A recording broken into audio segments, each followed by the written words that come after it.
Amigos míos, bienvenidos a bordo de este viaje de historias. Y hoy nos vamos a embarcar en la historia de una de las instituciones supuestamente más importantes del siglo XX, que se suponía sería la tabla de salvación del mundo. Y con todo ello no ha podido cumplir con su cometido. Pero de esto vamos a hablar después de invitarlos para que compartan y comenten estos contenidos con sus amistades alrededor de una buena taza de café. Los invito a que se suscriban en mi canal de YouTube, que es Néstor Armando Alzate, y lógico, ese es mi canal oficial.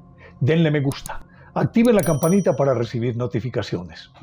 Decía que es quizás la institución en la que se depositó toda la esperanza del mundo en búsqueda de la paz. Con todo y ello, pues se ha quedado muy corta.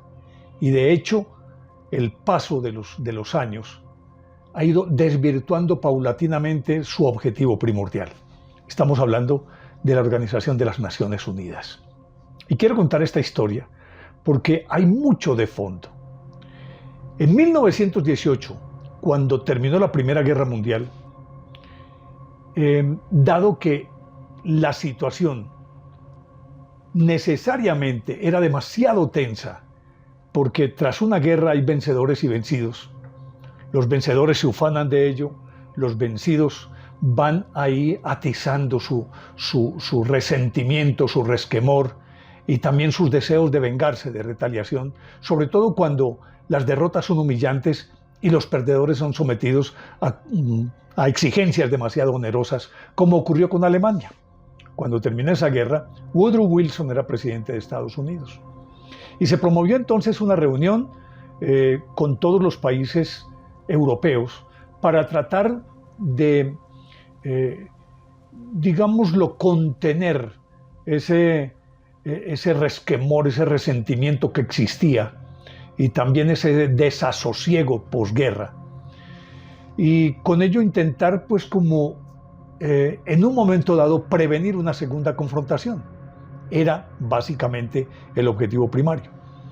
Pero dado que con el Tratado de Versalles, Alemania fue sometida a unas condiciones tan supremamente ominosas que eso exacerbó el nacionalismo que posteriormente aprovechó un individuo como Hitler con su oratoria vibrante, logró sembrar en el pueblo alemán ese resquemor, ese resentimiento y ese deseo de venganza que se fue decantando hacia la Segunda Guerra Mundial. Y fue porque, imagínense ustedes, que como una humillación, parte de la humillación, a Alemania la obligaron a pagarle indemnización a todas las naciones con las que había perdido. Y llegó un momento en que su economía quedó tan postrada que inclusive los marcos alemanes, los billetes, en un día podían convertirse en un billete de, dígame, 10 marcos a un billete de 10 millones de marcos. Con la condición de que con esos 10 millones de marcos no compraba siquiera una libra de carbón para meterle a la estufa cuando había invierno. Ni siquiera para eso. Tuvieron que pagar con los postes del alumbrado, con los polines o raíles del ferrocarril y con todo lo que encontraron se lo quitaron los ganadores, particularmente Francia, en la que estaba ese espíritu de vindicta. Y en ese Tratado de Versalles, que se firmó en un vagón justamente en Versalles, donde está el famoso palacio, pues prácticamente se incubó la Segunda Guerra Mundial. Precisamente para prevenir que eso no ocurriera, se creó la Sociedad de Naciones. Y la Sociedad de Naciones, prevalida de una gran voluntad, de muy buena voluntad, pero sin herramientas para poder desempeñar su papel, se fue diluyendo paulatinamente y mucho más cuando ya se dieron las condiciones para que se presentara la Segunda Guerra Mundial, después de que Alemania se rearma, después de que Hitler exacerbe el espíritu nacionalista alemán y por lo tanto lo conduce inexorablemente a una guerra en la que supuestamente él tenía todas las de ganar, como de hecho se preveía en el comienzo de la Segunda Guerra Mundial cuando invadió a Polonia y siguió después con todas las demás naciones, incluidas Bélgica, Holanda, Francia, los países del Báltico. Todo eso se lo tomó porque hizo una operación, lo que llama Blitzkrieg, es decir, relámpago. Y entonces en un santiamén se apoderó de todos esos países y con ese aire triunfalista pensó que podía ganarle a todo el mundo. Y ya sabemos lo que ocurrió con la Segunda Guerra Mundial. Y por eso cuando terminó la Segunda Guerra Mundial, el primer movimiento que se hizo fue hacer pagar los crímenes a quienes los cometieron, en este caso Alemania. Obviamente que todos cometieron crímenes de lesa humanidad en función de la guerra. Pero es que los de Hitler fueron demasiado evidentes, con el famoso holocausto de los 6 millones de judíos y 5 millones más pertenecientes a etnias minoritarias o que no encajaban dentro del pensamiento ario, del ideal ario de los alemanes, o sea, gitanos, homosexuales, enfermos. Fueron 11 millones en todo caso, nada más a los que sacrificó el régimen alemán, sin contar los muertos en campos de batalla, que sabemos que pasaron mucho más de 50 millones de personas. Nada más Rusia, en aquella época Unión Soviética, puso 24 millones de muertos en esa Segunda Guerra Mundial. Fue lo más terrible, dantesco, todo lo que se quiera. Puede uno ponerle todos los adjetivos que quiera. Y creo que no alcanza a definir completamente lo que fue esa guerra. Pues bien, cuando terminó la guerra, decíamos que el primer paso era hacer pagar los crímenes a quienes los habían cometido. De ahí se instaló el Tribunal de Nuremberg para juzgar a los alemanes comprometidos en esos genocidios. Y en 1946, recuerden ustedes que condenaron a muchísima gente. Y algunos de los jerarcas más altos del Tercer Reich también murieron ahí. A excepción de Hitler, que se tomó una pastilla de cianuro y se pegó un tiro, lo mismo que a su esposa Eva Braun. Goebbels, que no solamente se tomó en la pastilla, sino que envenenó a su esposa y a sus como 6 o 7 hijos que tenía. Y otros tantos que por fidelidad murieron con él, pero una gran mayoría huyó, se perdió del escenario. Y ahí se crean mitos y leyendas como que Hitler no murió, que fue a parar a Argentina, Martin Bormann, luego ya sabemos Adolf Eichmann, que yo recuerde Joseph Mengele, el Doctor Muerte. Todos ellos huyeron. Entonces, el Concierto de Naciones determinó que eso no podía volver a ocurrir. Y se reunieron desde junio de 1945.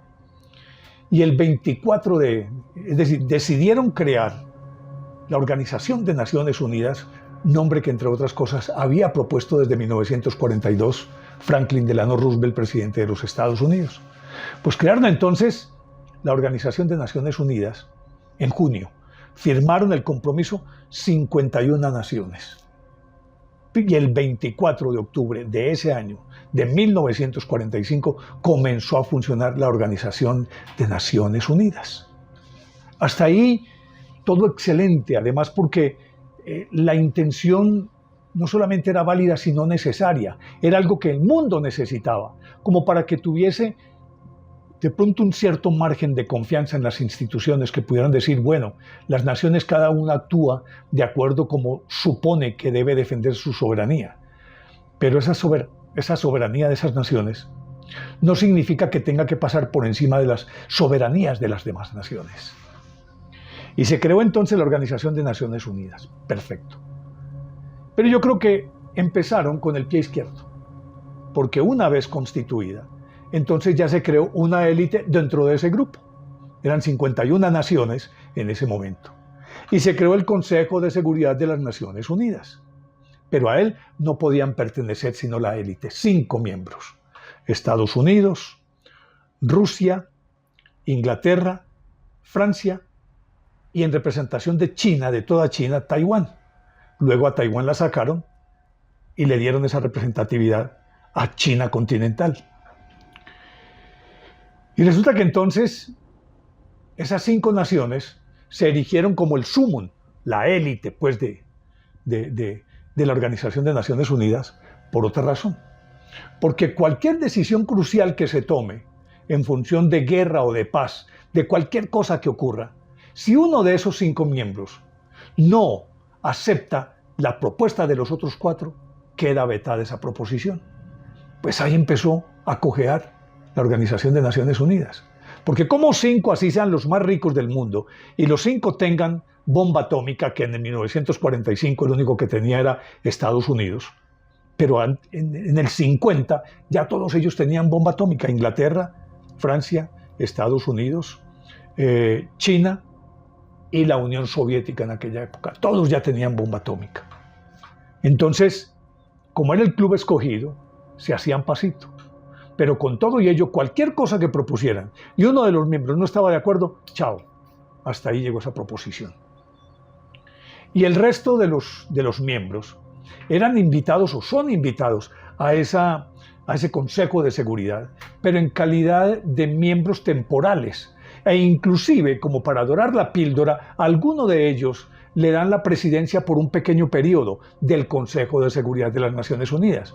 Pero ese ser presidente del Consejo de Seguridad de las Naciones Unidas es una añagaza, es como un caramelito que les dan, porque a la hora de la verdad los que deciden son esos 5 y punto. Y resulta que hoy son 193 los miembros de la Organización de Naciones Unidas. El último, el más reciente admitido fue Sudán del Sur en 2011. 193 miembros. Y hay 5 que deciden por ellos.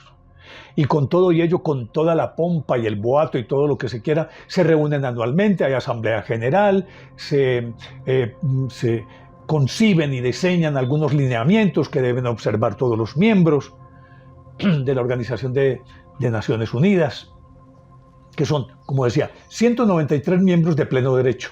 Y hay otros que son observadores, como la Orden de Malta, por ejemplo, el Vaticano.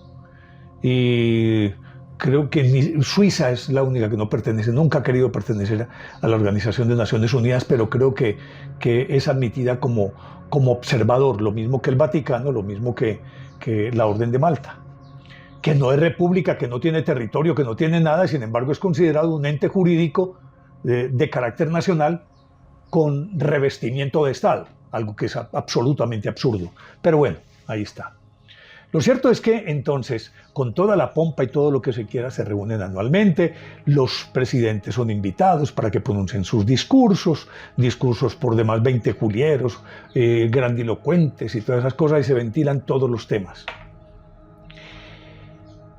Pero, a la hora de la verdad, las Naciones Unidas no deciden nada, no tienen incidencia en nada, no determinan nada. Supuestamente hay unos lineamientos y hay entidades que pertenecen a ellas que sí funcionan. UNICEF, que es para la infancia, FAO para los alimentos, ACNUR para los refugiados, y ¿cuál es más? Bueno, hay varios más que funcionan como organismos colaterales que dependen del secretario general de las Naciones Unidas. Y esos hacen una labor social que es muy importante, que esa sí tiene todo el mérito, todo, absolutamente todo el mérito, y que son muy respetadas en el mundo. Pero su cometido principal, que es mantener la paz, la armonía entre los países, nunca lo han podido lograr. De hecho, la descolonización de África en los años 60 fue una fuente de litigios locales, de conflictos y luego guerras que desarrollaban Estados Unidos y la Unión Soviética, que se enfrentaban a través de terceros por interpuesta persona. Entonces, pues esa guerra ideológica, si Estados Unidos estaba patrocinando a X gobierno en un determinado país, entonces la Unión Soviética armaba a la oposición y la convertía en guerrilla para atacar al poder, y viceversa. Cuando era la Unión Soviética la que sostenía un gobierno, entonces Estados Unidos patrocinaba la guerrilla, léase Irán Contras en Nicaragua, léase Unión Soviética en Afganistán, en fin. Y vino la guerra de Corea, y vino la guerra de Vietnam, y muchas guerras que nunca pudieron detenerlas, y que casi que eso podría parangonarse con aquello de lo que hacían los reyes españoles, que emitían cédulas reales para proteger a los indios de la explotación en misericordia de los encomenderos. Y entonces expedían una cédula real, y la cédula real llegaba aquí y decían: al indio no se le puede maltratar, al indio no se le puede quitar la tierra, y todos decían: sí señor, sí, se obedece. Pero aquí se acuñó ese término: se obedece, pero no se cumple. Lo mismo sucede con la Organización de Naciones Unidas. Se obedece, todo el mundo dice sí, ¿y quién lo cumple? Nadie. No hay nada que los haga cumplir. Porque, si bien es cierto, sus miembros se acogen a un reglamento que deben respetar y observar, No menos cierto es que muy buena parte de ese reglamento es pura letra muerta, no hay nada que hacer. Y ponga la queja que quiera, pida la intermediación de las Naciones Unidas para cualquier... Lo máximo que pueden hacer es enviar unas tropas multinacionales, es decir, que aportan soldados, diferentes países aportan soldados, pues dizque para que sean unas fuerzas para mantener la paz, los famosos cascos azules, y llegan a las zonas de conflicto y de pronto medio patrullan, pero como no pueden tampoco ellos actuar realmente como un ejército, se supone que el trabajo de ellos es apaciguar. Y por eso es como cuando uno estaba en el colegio, que se agarraba los puños con un compañero y los amigos de uno le amarraban las manos para que uno no peleaba y el otro venía y le pegaba a uno en la cara, lo cascaba. Lo mismo, los llevan amarrados, no pueden hacer absolutamente nada. Y son más emblemáticos y nominales que realmente ejércitos que puedan mantener en una región la paz. No pueden, no tienen dientes, no tienen herramientas. Por lo tanto, la Organización de las Naciones Unidas se ha ido convirtiendo paulatinamente en una especie de club social a la que asisten todos los países y obviamente pues que hacen propuestas bellísimas, utópicas, quiméricas. Se supone que es el organismo que debe velar por la preservación del medio ambiente. ¿Y qué pueden hacer ante un país como China, que libera miles, cientos de miles de toneladas de contaminación a la atmósfera? Estados Unidos, el segundo contaminador más grande del mundo. Vaya, pues dígale algo a Estados Unidos, que además su sede está en territorio estadounidense, está en Nueva York. Y si yo estoy en la casa del que voy a juzgar, ¿yo cómo voy a juzgar al dueño de la casa, por favor? Que goza de extraterritorialidad, inmunidad diplomática, todo lo que se quiera. Sí, pero está en territorio estadounidense. Por lo tanto, el que pone la plata pone las condiciones, quiérase que no. Y máxime si forma parte de ese selecto club de 5 países, que son los que determinan lo que tienen que hacer los otros 193 países. Eso es un absurdo. Por eso digo yo que se ha ido convirtiendo paulatinamente en un club que sí celebran sus asambleas y todo lo que se quiera y sacan documentos que son, desde la perspectiva de lo abstracto, son bellísimos, pero en la práctica no funcionan para nada. Para nada es para nada. Entonces resulta que hay mucha gente que ahora está hablando de que tienen que reevaluar el papel de la ONU, que tienen que reformar los reglamentos de la ONU. Y tenemos que entender que inclusive en la práctica, hoy, un organismo que sea más activo, que tenga suficiente poder, que sea eficaz y que sea respetado en el mundo, es la Unión Europea. A la hora de la verdad, la Unión Europea tiene más peso que la ONU. Y que conste que todos los países de la Unión Europea, los 27 o 28 países que conforman la Unión Europea, son miembros de facto de la Organización de Naciones Unidas. Pero a la hora de la verdad, ellos no tienen ningún Consejo de Seguridad con 5 miembros. Todos deciden de manera libre. Que están dirigidos, sí, que hay un liderazgo natural, obvio, y que orienta todas las directrices que rigen a las naciones, a la Unión Europea. Sí. Alemania, Francia, porque ya Inglaterra no está, por el Brexit, salió de allá. Alemania y Francia son los líderes. Y también a la hora de la verdad determinan hacia dónde va la Unión Europea. Entonces, la situación es supremamente complicada, supremamente complicada.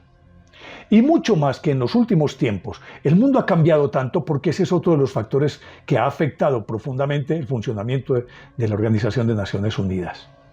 Y es que el mundo cambiante ya se ha vuelto, lo que decía Marshall McLuhan, una verdadera aldea global. Todas las fronteras fueron rebasadas completamente.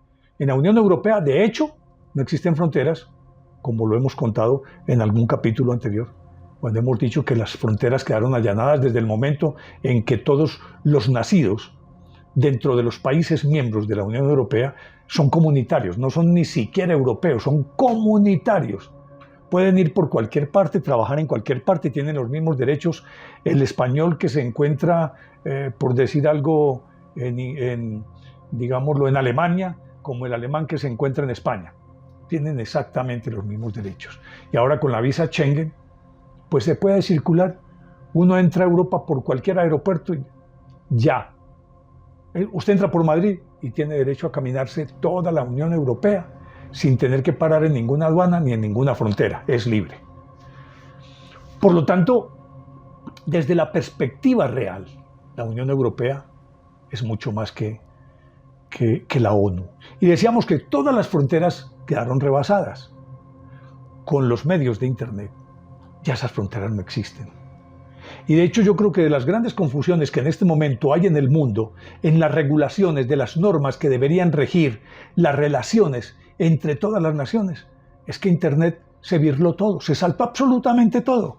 Porque cualquiera puede trabajar desde su casa vendiendo, haciendo negocios en Singapur o en Hong Kong. Cualquiera.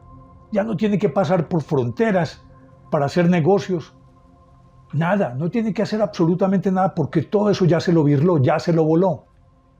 Y si a eso le agregamos el concepto de nacionalidad está mandado a recoger, precisamente por lo de la Unión Europea, que ya las nacionalidades se extinguieron, siguen existiendo comprensiones administrativas y jurídicas, pues los países cada uno, pero en la práctica la nacionalidad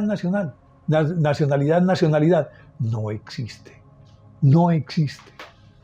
Y por lo tanto, diríamos que ya hablamos de un mundo absolutamente reunido, un mundo en el que prácticamente todos vienen a ser ciudadanos de ese mundo, no de una región en particular. Y si a eso le agregamos que las naciones en sí mismas se han debilitado en su soberanía, en el manejo de su economía, en el manejo de su política, entonces, ¿qué queda? Ya eso no existe. Y digo que en su soberanía y en su política, porque al ser rebasadas todas las fronteras, las regulaciones de los negocios están mandadas a recoger, porque todo pasa por encima de las fronteras. Ahí no hay nada que los pueda detener. Nada. Absolutamente nada puede detener. Y con mayor razón, si ya en el mundo, tengo entendido, las 400 empresas más grandes del planeta ya tienen una red tan intrincada entre ellos, están tan supremamente relacionados unos con otros, que es una urdimbre, parece una tela de araña.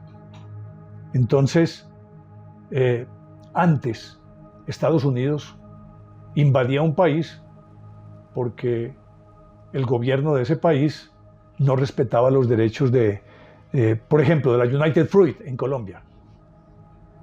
Por eso invadieron a Guatemala, invadieron a Costa Rica. ¿Cuántos países invadieron simplemente para ir a defender los intereses de una empresa norteamericana?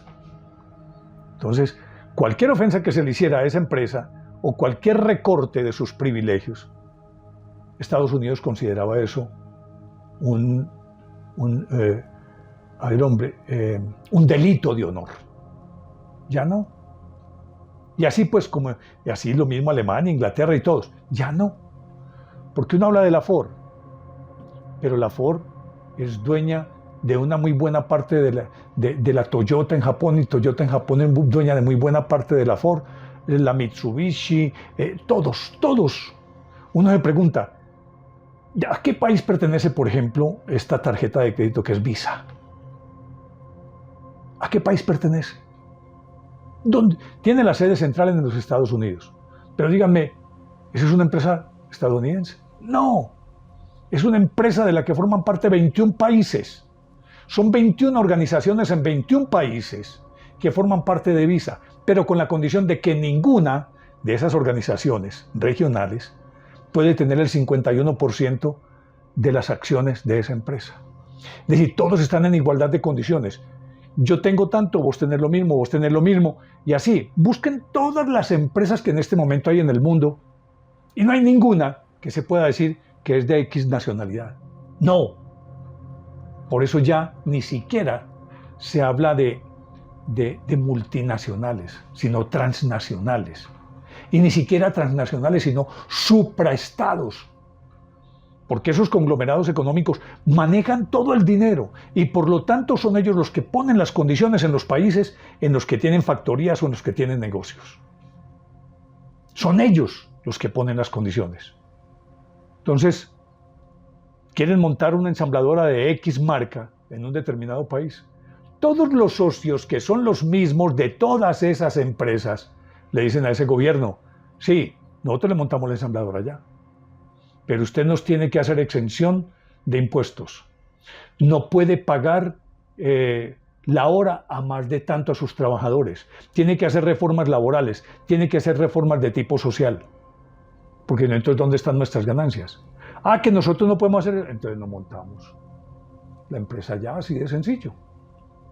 Y por eso muchas de esas transnacionales se han ido de determinados países porque esos países o no han querido o han tenido que romper esa relación o las condiciones primarias con las que se había establecido ese nexo se han tenido que romper por X o Y circunstancia.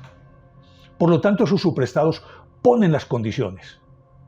Pero si a eso le agregamos el surgimiento de una enorme cantidad de organizaciones delictivas, pongámoslo en esos términos, algunas disfrazadas de causas nacionalistas, otras revestidas de un carácter religioso, estoy hablando de ISIS, de IE, el Estado Islámico, EI, estamos hablando de los carteles de la droga.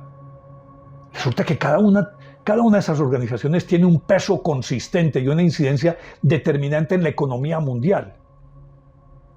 Y también tiene incidencia determinante en las políticas en el mundo. Para los países reaccionar frente a todas estas cosas es muy complicado porque cuando un país decide que va a atacar a X, inmediatamente tiene que preguntarle a sus vecinos, ¿podemos hacerlo? ¿Qué tanto te va a afectar tu economía? ¿Cómo podemos hacerlo que los intereses mutuos no se dañen? Mientras que una organización de esta no tiene que pedirle permiso a nadie, sino que un capo de ellos decide, hágase, y punto. Y están muy atomizadas, porque son organizaciones comparativamente muy pequeñas, pero con un enorme poder económico, demasiado grande, y que justamente como manejan tanto dinero, afectan las economías de los países.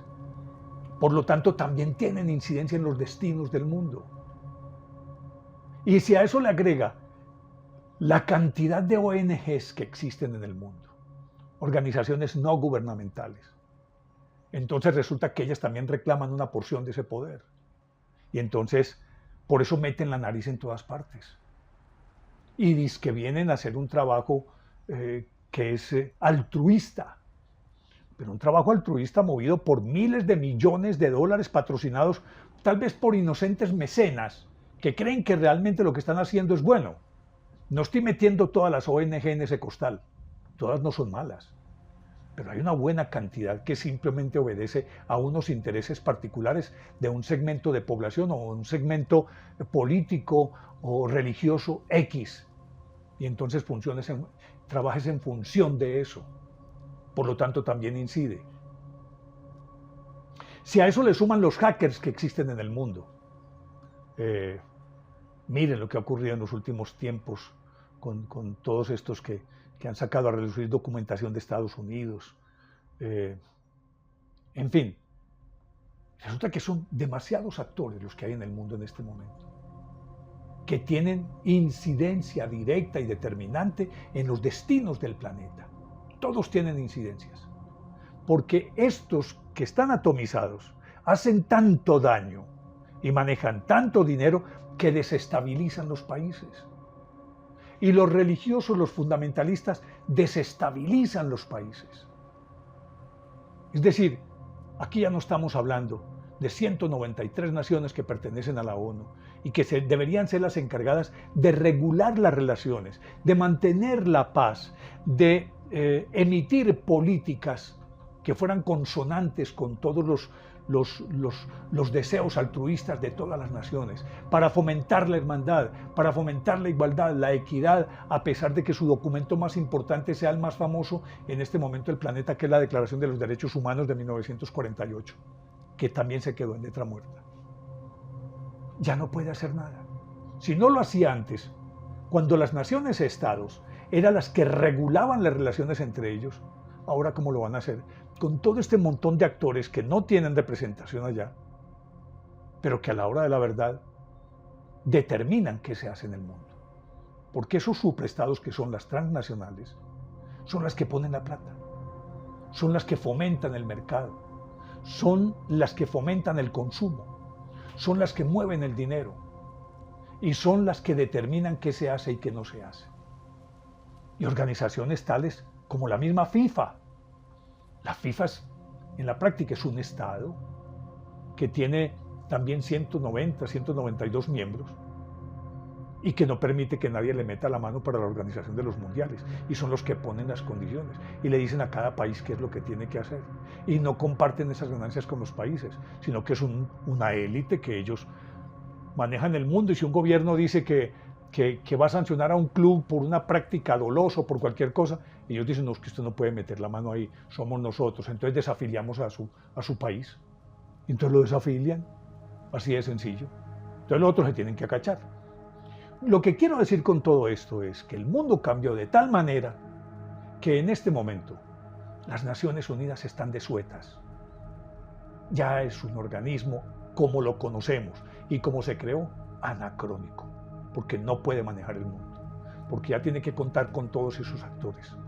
Lo que decía, las bandas criminales, las organizaciones fundamentalistas religiosas, los organismos de derecha, los organismos de izquierda. Y decía Alvin Toffler, un hombre que escribió un libro maravilloso, lo tengo aquí, El cambio del poder. Cómo el poder ha ido cambiando a lo largo de la historia. Él es el autor del Shock del Futuro y de la Tercera Ola, que analiza cómo ha sido el devenir de la humanidad a través de su economía, la sociedad de la agricultura, luego la sociedad industrial, ahora la sociedad de la información, y cómo viene aparejado un cambio de poder. Él habla de eso, y que conste que este libro es de 1990, algo así por el estilo. Y lo que dice, que me he nutrido de este libro también para contarles esto, era en su momento una predicción demasiado loca. Y se quedó cortico con todo lo que vaticinó, lo que estamos viendo hoy, tal cual él lo cuenta. Porque es que eso es lo que está ocurriendo en el mundo en este momento. Y no es nada extraño que todos estos, como ocurre en muchos países, todos quieren legitimarse y tener voz y voto en las decisiones de los países. Y entonces no sería nada extraño que en poco tiempo las ONG, aquellas más poderosas, pidieran también asiento en la ONU, con derecho a voz y a voto. Los mismos movimientos fundamentalistas, que tienen que admitirlos y tener voz y voto. Y no sería nada extraño que las religiones también dijeran, es que nosotros también tenemos derecho a opinar. Y no sería extraño que hasta las organizaciones criminales decían, no queremos hacer daño, entonces nos tienen que admitir ahí también. Es decir, estas decisiones no las pueden tomar ustedes, las tenemos que tomar entre todos. Y todos somos todos, porque todos somos actores de lo que está ocurriendo en el mundo. Yo creo que en este momento es un momento muy, muy difícil, determinante, crucial en la historia de la humanidad. Nunca antes había existido una coyuntura histórica como esta. Porque es que ya somos 8.000 millones de habitantes. Y cuando hablamos de 193 naciones, son 193 naciones que representan a esos 8.000 millones de habitantes, porque nos guste o no nos guste, todos pertenecemos a alguno de esos miembros de esos países miembros. Todos nos representan 8.000 millones de personas. Sin embargo, ¿qué pueden hacer? No pueden hacer absolutamente nada. Todo porque hay 5 que deciden por los demás. 5, y de manera tajante, taxativa, lo que dijeron y punto, los demás a freír espárragos. Pero ahora con este cuento de las organizaciones adláteres, y estoy hablando de las criminales, de las del narcotráfico, de la droga, fundamentalistas, ONGs, religiones, todos quieren opinar y decidir.